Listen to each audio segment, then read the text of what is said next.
Hello बच्चों, आज मैं आपको क्लास 10th का जो प्रीवियस ईयर का पेपर है, मतलब कि 2020 का जो पेपर है, ठीक है, उसका सेट 1 कराऊंगी।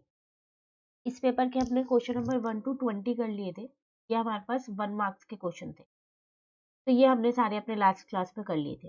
चलिए आज हम क्वेश्चन नंबर 21 से करेंगे और जितने भी 2 मार्क्स के क्वेश्चन होंगे आज हम वो कर लेंगे, ठीक है ना। चलिए देखते हैं यहाँ पर। तो ये 1 मार्क वाले क्वेश्चंस तो हम सारे कर चुके हैं। इंग्लिश और हिंदी दोनों ही मीडियम में हमने कर लिए थे ये।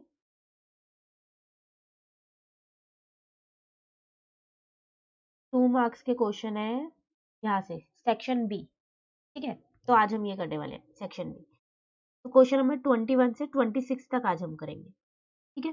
देखो क्वेश्चन 21 है आपके पास। A bag contain 5 red balls and some blue balls. If the probability of drawing a blue ball at random from the bag is 3 times that of the red ball, find the number of blue balls in the bag. ठीक है, एक बार Hindi medium का question पर है, ये रहा। Same है वही। एक थैले में 5 लाल गेंद और कुछ नीली गेंद है। तो देखो नीली गेंद ना आपको बता नहीं रखी कितनी है, लाल गेंद आपको बता रखी है 5 है। अब आपने क्या किया, इस थैले में से एक बॉल को निकाला है, ठीक है। थैले में से क्या किया आपने, एक नीली बॉल को निकाला है। तो नीली बॉल आने की प्रायिकता आपको बतानी है। अगर एक लाल गेंद के निकालने की प्रायिकता का 3 गुना है, तो थैले में से नीली गेंदों की संख्या ज्ञात कीजिए। देखो आपने पता है क्या किया है, आपके पास एक थैला है जिसमें 5 लाल कलर की बॉल उसके अंदर पड़ी हुई है, गेंदें पड़ी हुई है और कुछ नीली गेंद भी पड़ी है, ठीक है। अब आपको ये पता है कि अगर आप उसमें से नीली गेंद निकालते हो तो जो उसकी प्रायिकता है वो लाल गेंद की प्रायिकता के 3 गुना है, ठीक है। तो आपको ये बताना है कि नीली गेंद है कितनी उस बैग के अंदर, ठीक है ना। क्वेश्चन समझ में आ गया, इंग्लिश मीडियम वाले बच्चों को भी समझ में आ गया। बैग के अंदर 5 रेड बॉल है और कुछ ब्लू बॉल्स है। अगर ब्लू बॉल की प्रोबेबिलिटी रेड बॉल की प्रोबेबिलिटी से 3 गुना हो तो बताओ कि कितनी बॉल्स हैं बैग के अंदर जो ब्लू है, क्योंकि ब्लू बॉल्स हमको यहाँ पर नहीं दे रखी है, ठीक है। तो देखो इसे कैसे करेंगे। क्वेश्चन नंबर है ये हमारे पास 21, जो 2 मार्क्स के क्वेश्चन है। तो रेड वाली बॉल तो हमको दे रखी है ना कि ये 5 बॉल्स है। ऐसा करते हैं, ब्लू बॉल्स को हम क्या करते हैं, एक्स मान लेते हैं फिर। तो टोटल बॉल्स मेरे पास कितनी हो जाएंगी, एक्स प्लस 5, ठीक है। अब वो मुझे कह रहा था कि जो ब्लू बॉल की प्रायिकता है वो 3 गुना है किसके, रेड बॉल की प्रायिकता के, ठीक है ना। तो मैंने प्रोबेबिलिटी जो ब्लू की प्रोबेबिलिटी आएगी उसको किसके इक्वल रख दिया, 3 टाइम्स ऑफ जो रेड की प्रोबेबिलिटी आएगी, ठीक है, क्वेश्चन में, क्योंकि हमसे वो यही कह रहा था। अब देखो अगर आपको मैं बोलूं कि ब्लू बॉल की प्रोबेबिलिटी कैसे निकालेंगे, तो ब्लू बॉल तो मेरे पास एक्स है और नीचे आता है टोटल, टोटल है मेरे पास एक्स प्लस 5। उसी तरीके से अगर हम रेड बॉल की प्रोबेबिलिटी देखें तो रेड बॉल तो मेरे पास 5 है और नीचे आता है एक्स प्लस 5, ठीक है ना। तो ये तो कट गया, एक्स कितना आ गया, 3 इंटू में 5 15। इसका मतलब उस बैग के अंदर ब्लू बॉल्स, नीली गेंद कितनी थी, ब्लू बॉल्स उसके अंदर वो थी आपके पास 15। यही क्वेश्चन में आपको निकालना था, ठीक है। चलिए क्वेश्चन नंबर 22 देखते हैं। ट्रिग्नोमेट्री का क्वेश्चन है, आपको प्रूव करना है। रूट में लिखा है 1 माइनस साइन थीटा अपॉन में 1 plus sine theta is equals to sec theta minus tan theta, ठीक है। हिंदी मीडियम में भी सेम यही है, आपको यही सिद्ध करना है। सिद्ध कीजिए कि 1 माइनस साइन थीटा अपॉन में 1 प्लस साइन थीटा रूट में लिखा हुआ है किसके बराबर होगा, sec theta minus tan theta के। चलिए इसको पहले यहाँ लिख लेते हैं।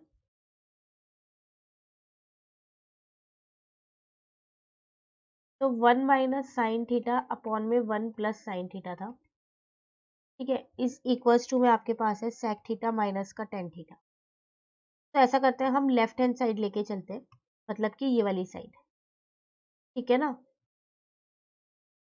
तो 1 माइनस साइन थीटा अपॉन में 1 प्लस साइन थीटा। देखो सबसे पहली बात ना, मैंने इसको क्या किया, रैशनलाइज कर लिया। तो जब भी रैशनलाइज करते हैं तो साइन चेंज करके करते हैं। यहाँ 1 प्लस साइन थीटा था तो 1 माइनस साइन थीटा से न्यूमरेटर और डिनोमिनेटर मतलब कि अंश और हर दोनों में क्या कर दिया, इंटू कर दिया, ठीक है। अब ये आपके पास बन गया 1 माइनस साइन थीटा का होल स्क्वायर, और यहाँ पर आइडेंटिटी लग गई कौन सी, a प्लस बी और a माइनस बी, वो होती है आपकी a square minus B square, ये ना a प्लस बी और a माइनस बी, तो a स्क्वायर माइनस बी।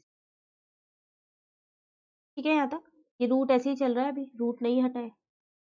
ठीक है, अब ये 1 माइनस साइन थीटा का होल स्क्वायर ऐसे ही रहने दो। देखो ये आपके पास है 1 माइनस साइन स्क्वायर थीटा, अब वो किसके बराबर होता है, कॉस स्क्वायर थीटा होता है ना। हमारे पास आइडेंटिटी होती है sine square theta plus cos square theta is equal to 1, तो मैंने वहीं से ये निकाल दिया, तो इसका मतलब इसकी जगह मैं यहाँ पर कॉस स्क्वायर थीटा लिख सकती हूँ। ठीक है, अब क्या करते हैं हम, दोनों पे स्क्वायर है ऊपर भी और नीचे भी, तो एक होल स्क्वायर लिख देते हैं। ठीक है ना, यहाँ पर कॉस स्क्वायर थीटा था तो उसको मैंने कॉस थीटा लिख दिया और पूरे होल पे स्क्वायर लगा दिया, क्योंकि यहाँ भी स्क्वायर था। अब इस रूट से ये स्क्वायर तो कट जाएगा, फाइनली आपके पास बचेगा क्या, 1 माइनस साइन थीटा अपॉन में कॉस थीटा। अब इसको अलग अलग कर दो, 1 upon cos theta minus sine theta upon में कॉस थीटा। इस कॉस थीटा को मैंने 1 के नीचे भी लिख दिया और साइन के नीचे भी लिख दिया। ठीक है, 1 माइनस कॉस थीटा होता है सेक थीटा, और sine theta upon cos theta होता है टेन थीटा, और यही मेरा राइट हैंड साइड के इक्वल आ गया, हेंस प्रूफ। ठीक है ना, चलिए नेक्स्ट में, अच्छा इसके साथ चॉइस में आपको एक क्वेश्चन मिला है, इसमें भी आपको प्रूव ही करना है। चलो देखते हैं इसमें कैसे करेंगे, क्या है, टेन स्क्वायर थीटा अपॉन में 1 plus tan square theta plus cot square theta upon में 1 plus cot square theta is equal to 1 है। इंग्लिश मीडियम के लिए भी सेम यही क्वेश्चन है, ये रहा चॉइस मिली आपको, आप ऊपर वाला करो या नीचे वाला क्वेश्चन करो, लेकिन है दोनों एक ही चैप्टर के क्वेश्चन। ठीक है, तो प्रूव आपको क्या करना है, टेन स्क्वायर थीटा अपॉन में 1 plus tan square theta plus cot square theta upon में 1 plus cot square theta is equal to 1। चलिए यहाँ पर करते हैं, इसको लिख लेते हैं पहले क्वेश्चन को यहाँ पर। तो आपके पास था टेन स्क्वायर थीटा अपॉन में 1 प्लस टेन स्क्वायर थीटा, ठीक है, plus cot square theta upon में 1 plus cot square theta is equal to 1। ये आपको प्रूव करना है। तो देखो इसमें तो हम लेफ्ट हैंड साइड ही कर पाएंगे, क्योंकि राइट हैंड साइड पे तो हमारे पास 1 दे रखा है, उससे तो हम नहीं कर सकते। तो अब हम इसको कैसे करें, देखो टेन स्क्वायर थीटा ऐसे ही रहने दो, आइडेंटिटी साथ साथ यहाँ लिखते रहना, 1 प्लस टेन स्क्वायर थीटा होता है हमारे पास सेक स्क्वायर थीटा, तो इसकी जगह मैंने यहाँ लिख दिया सेक स्क्वायर थीटा, सिर्फ आइडेंटिटी लगा रही हूँ। ठीक है, आइडेंटिटीज आपको अच्छे से याद होनी चाहिए इस चैप्टर की। कॉट स्क्वायर थीटा ऐसे ही रहने दो, और 1 प्लस कॉट स्क्वायर थीटा आपके पास क्या होता है, कॉसेक स्क्वायर थीटा। ठीक है, तो यहाँ पर लिख दिया हमने कॉसेक स्क्वायर थीटा। ठीक है ना, अब आप क्या करो, देखो टेन स्क्वायर थीटा है उसको मैंने क्या लिख दिया, साइन स्क्वायर थीटा अपॉन में कॉस स्क्वायर थीटा। ठीक है, और ये 1 अपॉन में सेक स्क्वायर थीटा ऐसे ही रहने दिया, ये वाला इसको अलग कर दिया। मतलब कि अगर मैं इसको आपको यहाँ करके दिखाऊं, इसको मैंने ऐसे लिखा था पहले, अब इस टेन स्क्वायर थीटा को मैंने ये लिख दिया है साइन स्क्वायर थीटा अपॉन में कॉस स्क्वायर थीटा। ठीक है, ऐसे कॉट स्क्वायर थीटा को मैंने लिख दिया कॉस स्क्वायर थीटा अपॉन में साइन स्क्वायर थीटा, और ये 1 अपॉन में कॉस स्क्वायर थीटा नीचे वाला ऐसे लिखा हुआ है कॉसेक स्क्वायर थीटा। ठीक है ना, इसी स्टेप में कोई दिक्कत तो नहीं आपको, सिर्फ मैंने इनको अलग कर दिया है, इसको भी और इसको भी, cos square cosec square theta अलग कर दिया, सेक स्क्वायर थीटा अलग कर दिया, और टेन स्क्वायर थीटा और कॉट स्क्वायर थीटा की जगह साइन और कॉस के फॉर्म में लिख दिया है। ठीक है यहाँ तक, अब इसको फिलहाल ऐसे ही रहने दो, 1 अपॉन में सेक स्क्वायर थीटा, ये आपके पास होता है कॉस स्क्वायर थीटा, तो इसको ये लिख दिया, प्लस इसको ऐसे ही रहने दो कॉस स्क्वायर थीटा अपॉन में साइन स्क्वायर थीटा को, 1 अपॉन में कॉसेक स्क्वायर थीटा होता है मेरे पास साइन स्क्वायर थीटा। तो ये तो देखो कट हो गए ना, फाइनली बचे क्या आपके पास, sine square theta plus cos square theta, और वो तो 1 ही होता है, क्योंकि मेरे पास आइडेंटिटी होती है sine square theta plus cos square theta is equal to 1 की, तो is equals to right hand side. हो गया ये भी हमारा प्रूफ। ठीक है, चलिए नेक्स्ट क्वेश्चन पे आते हैं। क्वेश्चन नंबर 23, कह रहे two different dice are thrown together, find the probability that the sum of the number appeared is less than 5। आपने दो डाइस को एक साथ थ्रो किया, अब प्रोबेबिलिटी बताओ कि उन दोनों डाइस पे जो भी नंबर आएंगे उनका जब आप सम करोगे तो वो 5 से कम आएगा। ऐसा एक क्वेश्चन हमने 1 मार्क वाले क्वेश्चन में भी किया था, इसी में ही ऊपर, है ना। चलिए एक बार हिंदी मीडियम का देख लेते हैं, फिर समझाती हूँ कैसे करना है। आपसे कह रहे हैं दो विभिन्न पासों को एक साथ उछाला गया, इस पर आने वाली संख्याओं का योगफल 5 से कम होने की प्रायिकता ज्ञात कीजिए। आपने क्या किया, दो पासों को एक साथ उछाल दिया, ठीक है। अब वो कह रहे हैं उन दोनों पासों पे जो संख्याएं आएंगी जब आप उसको जोड़ोगे तो वो 5 से कम होनी चाहिए, इसकी प्रायिकता आपको बतानी है, ठीक है। करेंगे कैसे इसको देखो, क्वेश्चन नंबर है हमारे पास 23। अब सबसे पहले हम यहाँ पर आउटकम्स लिख लेते हैं कि जब हम दो पासों को उछालेंगे तो क्या क्या आउटकम्स आ सकते हैं। या तो दोनों पे 1 1 आ सकता है, या 1 2 आ सकता है, या 1 3 आ सकता है, या 1 4 आ सकता है, या 1 5 आ सकता है, या 1 6 आ सकता है। या फिर ऐसा भी हो सकता है पहले पे 2 आए और दूसरे पे 1 आए, पहले पे 2 आए और दूसरे पे 2 आए, फिर 2 3 आए, 2 4, 2 5, 2 6, फिर पहले पे 3 भी तो आ सकता है, 3 1, 3 2, 3 3, 3 4, 3 5 और 3 6, ठीक है। उसी तरीके से 4 1, 4 2, 4 3, 4 4, 4 5, 4 6, ऐसी एक 5 वाली लाइन बनेगी, फिर एक हमारे पास 6 वाली। तो पहले हमने यही लिख लिया कि कितने आउटकम्स आ सकते हैं अगर हम दो पासों को एक साथ उछालेंगे तो।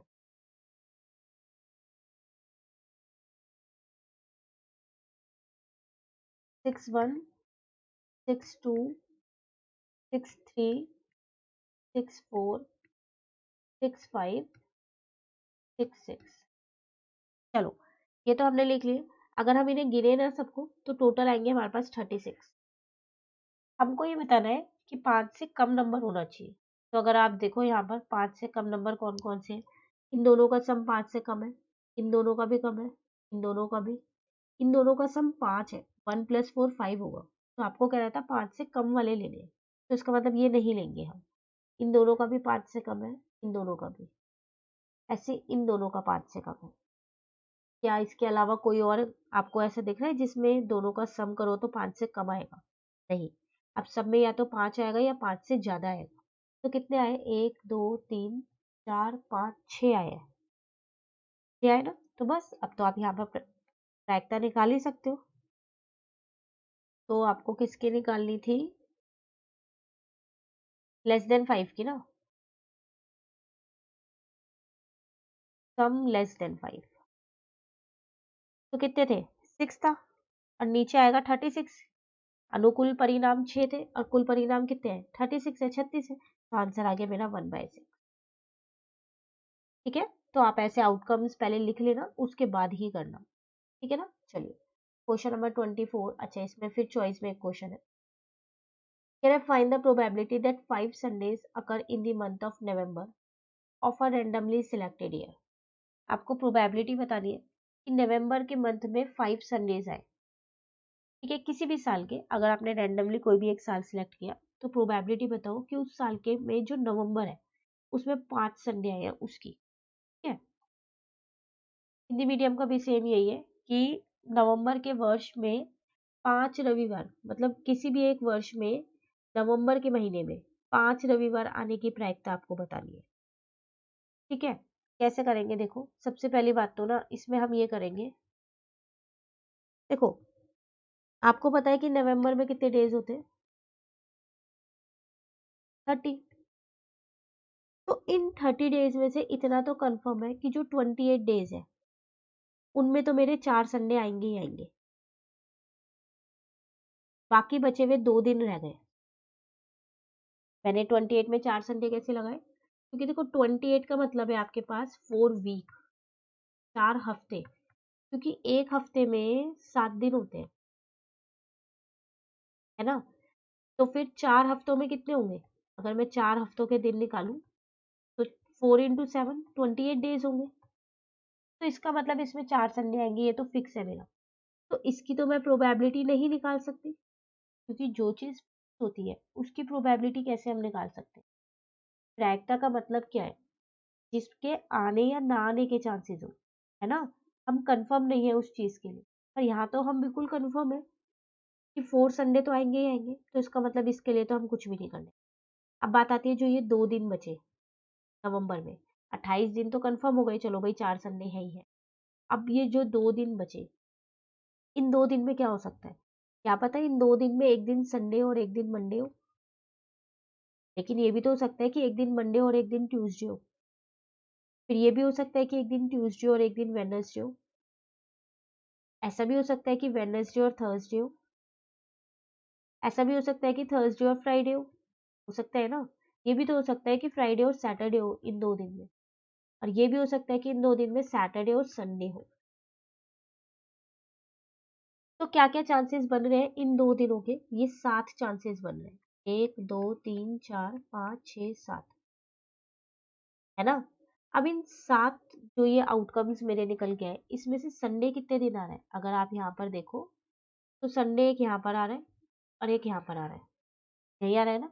तो इसका मतलब अगर हमारे को प्रोबेबिलिटी निकालनी है प्रायिकता किसकी, रविवार की या संडे की बोलूं, तो वो आ जाएगी 2/7।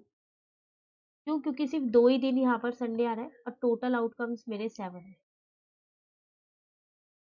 ठीक है, तो आपको ये समझ में आया कि हमने इन 28 दिनों का क्यों कुछ नहीं किया। यहाँ पर हमारे पास फिक्स थे 4 संडे आएंगे ही आएंगे, ऐसा कोई चांसेस ही नहीं था कि आ भी सकते और नहीं भी आ सकते, तो उसमें प्रायिकता निकाल ही नहीं सकते। प्रायिकता वही निकाली जाती है जहाँ पर हम श्योर नहीं। ठीक है, चलिए नेक्स्ट क्वेश्चन पे आते हैं। Question number 24। क्वेश्चन है आपके पास, in figure 4 a circle touches all the 4 sides of a quadrilateral ABCD।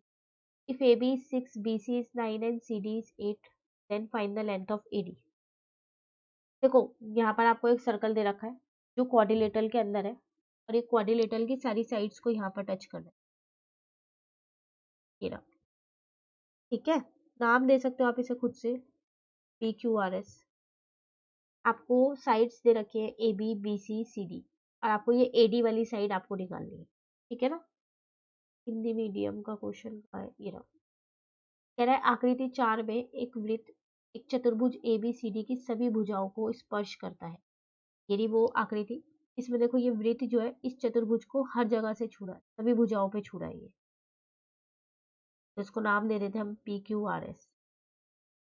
अब इसमें आपको AB दे रखा है 6 सेमी, BC दे रखा है 9 सेमी, CD दे रखा है 8 सेमी। आपको AD निकालना है। ठीक है, चलिए देखो सबसे पहले आपको इस आकृति में समझ लो। आप ये देख लो कि जो ये है और जो ये है, ये दोनों बराबर होंगे। क्यों? क्योंकि ये मेरी स्पर्श रेखा है, टेंजेंट है ये मेरी A से, तो इसका मतलब AS जो है वो AP के बराबर होगी। उसी तरीके से फिर जो B से ये BS और BR, ये दोनों भी इक्वल होंगे, होंगे ना इक्वल, क्योंकि ये B से मेरी स्पर्श रेखा है थ्योरम 10.2 के अकॉर्डिंग। उसी तरीके से ये QC और ये CR, ये दोनों भी बराबर होंगे, क्योंकि ये दोनों भी मेरी क्या है, स्पर्श रेखा है C से। फिर उसी तरीके से DQ और DP, ये भी मेरी बराबर होंगी, होंगी ना। तो ऐसा करते हैं हम यहाँ पर ये सारी लिख लेते हैं पहले। तो AB मुझे 6 सेंटीमीटर दे रखा था, BC मुझे 9 सेंटीमीटर दे रखा था। ठीक है, उसके बाद अगर हम देखें तो CD मुझे यहाँ पर कितना दे रखा था, 8 सेंटीमीटर, और AD मुझको फाइंड करना था। ठीक है ना। अब देखो, अभी मैंने आपको बोला कि AS जो है वो AP के बराबर होगा, मैं सिर्फ यही चीजें लिख रही हूँ। AS जो है वो AP के बराबर होगा, ठीक है। BS जो है वो BR के बराबर होगा, उसी तरीके से CQ जो है वो CR के बराबर होगा, और DQ जो है वो DP के बराबर होगा। तो इसको आप फर्स्ट इक्वेशन मान लो, इसको सेकंड मान लो, इसको थर्ड मान लो, और इसको फोर्थ मान लो। अब आप क्या करो, इन सबको ऐड कर दो, सारी जितनी भी इक्वेशंस आपने बनाई है, एडिंग इक्वेशन 1 2 3 एंड 4। ठीक है, तो लेफ्ट हैंड साइड के साथ A S plus B S plus C Q plus D Q, तो A P plus B R plus C R plus D P. ठीक है, डी पी कहाँ से आ गया भाई, डी पी। ठीक है, ठीक है यहाँ तक। अब देखो, ए एस और बी एस मिलके बन गए ए बी, सी क्यू और डी क्यू मिलके बन गए सी डी, ए पी और डी पी मिलके बन गए ए डी, बी आर और सी आर मिलके बन जाएंगे बी सी। यही बनेंगे ना, अगर आप यहाँ पर देखो तो ए एस, ठीक है, और बी एस ये दोनों मिलके बन गए ए बी, ऐसी डी पी और ए पी मिलके क्या बन गए, ए डी बन गए, ऐसे ये दोनों मिलके क्या बन गए, डी सी बन गए, और ये दोनों मिलके क्या बन गए, बी सी बन गए। ठीक है, जो जो चीजें दी हुई है लिख लो जल्दी से। ए बी आपको 6 दे रखा था, सी डी आपको 8 दे रखा था, ये तो आपको निकालना ही है, ये आपको 9 दे रखा था, तो बस 14 minus 9 is equals to A D. A D कितना आ गया आपके पास, 5 सेंटीमीटर, और आपको ए डी ही निकालना था इस। ठीक है, चलिए नेक्स्ट क्वेश्चन पे आते हैं। क्वेश्चन नंबर 25 कह रहा है, एक वृत्त के एक त्रिज्याखंड का परिमाप 31 सेमी है, जबकि वृत्त की त्रिज्या 6.5 सेमी है, तो त्रिज्याखंड का क्षेत्रफल ज्ञात कीजिए। आपको एक वृत्त का एक त्रिज्याखंड दे रखा है, उसका परिमाप आपको दे रखा है 31, और आपसे कह रहे हैं इसकी त्रिज्या भी आपको पता है। अब उस त्रिज्याखंड का आपको क्षेत्रफल निकालना है। ठीक है, इंग्लिश मीडियम वाला question. The perimeter of a sector of a circle with radius 6.5 centimeter is 31। कह रहा है कि एक सेक्टर है, सेक्टर आप सब समझते हो ना, ये वाला, इसका पेरीमीटर आपको दे रखा है, ठीक है 31, और ये रेडियस भी आपको दे रखी है त्रिज्या 6.5, आपको इसका एरिया निकालना है। ठीक है, तो इंग्लिश मीडियम और हिंदी मीडियम में दोनों में क्वेश्चन आपको समझ में आ गया अच्छे से। चलिए यहाँ करते हैं, क्वेश्चन नंबर है 25। तो अगर मैं एक त्रिज्याखंड यहाँ पर ऐसे बना लूं, ठीक है, इसको नाम दे दो आप ए बी सी, तो देखो ये दोनों तो मेरी त्रिज्या है, रेडियस, ये दे रखे हैं 6.5 और 6.5। अब बात आती है इसकी, ये जो ये चाप है, चाप की लंबाई कैसे निकाली जाए, चाप की लंबाई, तो चाप की लंबाई निकालने का एक तरीका होता है, एक सूत्र होता है, formula theta upon 360 2 pi R. तो इसको मैं निकालूं कैसे, तो देखो ये पूरा आपको एक पेरीमीटर दे रखा था, वो था 31 परिमाप, तो परिमाप 31 है, तो इसका मतलब वो यही तो होगा, A B plus A C plus B C, तो 31 is equal to 6.5 plus 6.5 plus B C. ठीक है, तो अगर हम इन दोनों को प्लस कर दें तो 13 प्लस बी सी, तो बी सी कितना आ जाएगा, 31 माइनस 13। ठीक है ना, तो ये मेरा आ जाएगा यहाँ पर, बी सी आ गया 18 सेंटीमीटर, सेंटीमीटर में ही है ना, एक बार देख लेते हैं, सेमी। ठीक है, अब बी सी निकालने का एक और तरीका है, वो क्या है, थीटा अपॉन में 360 इंटू में 2 पाई आर। अब बी सी तो मुझे पता है यहाँ पर 18 है, थीटा नहीं पता, अपॉन में 360 इंटू में 2, पाई की जगह 22/7 रख देते, और आर है मेरे पास 6.5, यहाँ से पॉइंट हटा के यहाँ 10 कर देते। ठीक है ना, अब इसको सॉल्व कर लेते हैं। तो देखो हमें थीटा निकालना है, तो 18 ये सब मल्टीप्लाई का है ना, ये यहाँ पर डिवाइड का है, 18 के साथ मल्टीप्लाई का हो जाएगा, 7 इंटू 10 डिवाइड में आ जाएगा 2 इंटू 22 इंटू में 65 इजिकल टू में थीटा है। ठीक है, 2 से इसको कट कर दिया मैंने, 5 पे ये कट हो गया मेरा। अब 5 से 65 को कट कर सकती हूँ 13 पे। ठीक है, तो फाइनली क्या बचा आपके पास, 18 इंटू 360 इंटू 7, और यहाँ आ गया 22 अपॉन में 13। इसको भी कट कर लेते हैं, यहाँ 11 आ जाएगा, यहाँ पर 9 आ जाएगा। ठीक है, अब इंटू कर दो, सबको डिवाइड कर दो। तो 9 में इंटू करेंगे हम 360 को, और उसमें इंटू कर देते हैं 7 को। तो ये मेरा आ जाएगा 22680, और नीचे आ जाएगा 11 इंटू में 13, 143। तो यहाँ से मेरे पास थीटा निकल गया। तो 22680 को हम क्या करेंगे, डिवाइड कर देते हैं 143 से। तो ये 158.6 कुछ आ रहा है। ठीक है ना, आप यही वैल्यू भी लिख सकते हो थीटा की, क्योंकि हमारे को तो एरिया ऑफ सेक्टर निकालना है, त्रिज्या खंड का क्षेत्रफल। वो हमारे पास होता है थीटा अपॉन में 360 इंटू में पाई आर स्क्वायर।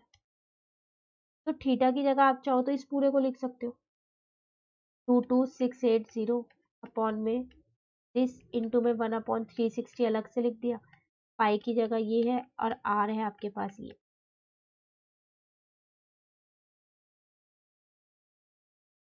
ठीक है ना यहाँ तक। अब आप इसे कट कर दो। तो 22680 को अगर हम देखें 360 से, तो ये पूरा पूरा डिवाइड हो रहा है इससे 63 पे। ठीक है, तो आप इसको चाहो तो यहीं छोड़ दो थीटा को, आगे इसको कैलकुलेट करो ही मत। पॉइंट में आंसर आएगा बेकार में, आगे आपकी कैलकुलेशन बढ़ जाएगी। अब इस 7 से इसको कट किया 9 पे। ठीक है ना, अब आपके पास बचा 9 इंटू 22 इंटू 6.5 इंटू 6.5, और ये आपके पास 143 है। बस 9 को पहले 22 से इंटू कर लो, फिर 2 बार उसको 6.5 से इंटू कर दो। ठीक है, तो आपका आ जाएगा यहाँ पर, और इसको अब आप डिवाइड कर दो 143 से। तो जब आपने डिवाइड किया तो 58.5 सेंटीमीटर स्क्वायर, ये आपका क्या आ गया यहाँ पर, क्षेत्रफल आ गया किसका, त्रिज्या खंड का। ये रहा क्वेश्चन, देख लो एक बारी। तो थीटा निकाल लिया पहले हमने, क्योंकि हमारे को परिमाप दे रखा था, उससे हमने चाप की लंबाई निकाल ली। चाप की लंबाई निकालते ही हम थीटा निकाल सकते हैं, क्योंकि हमारे को चाप की लंबाई निकालने का एक फॉर्मूला भी पता है, इसीलिए। ठीक है, बस वही किया हमने, उसके बाद थीटा निकाल दिया। ठीक है ना, चलिए लास्ट क्वेश्चन, क्वेश्चन नंबर 26।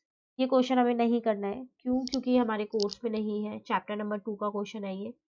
आपको इसको इससे डिवाइड करना है, भाग कीजिए और भागफल तथा शेषफल लिखिए। ठीक है, तो ये हमारे सिलेबस में नहीं है, डिलीटेड सिलेबस का है ये, सेम इंग्लिश मीडियम वालों के लिए भी। Question number 26, divide the polynomial, divide करना है पॉलिनोमियल को, और क्वेश्चन तो रिमाइंडर लिखना है। तो ये हमारे पास डिलीटेड सिलेबस में से। ठीक है, तो हमारे आज क्वेश्चन नंबर 21 टू 26 2 मार्क्स वाले क्वेश्चन हमने सारे कर लिए। अब नेक्स्ट क्लास में जो ये 3 मार्क्स के क्वेश्चन है 27 से 34 तक, ये सारे क्वेश्चन हम अपने कंप्लीट कर लेंगे। ठीक है ना, इतने आप ये 2 मार्क्स वाले क्वेश्चन को अच्छे से करें। अगर आपको ये वीडियो अच्छी लगी तो आप इसको लाइक ज़रूर कीजिएगा, और मेरे चैनल को सब्सक्राइब कीजिए। Thank you.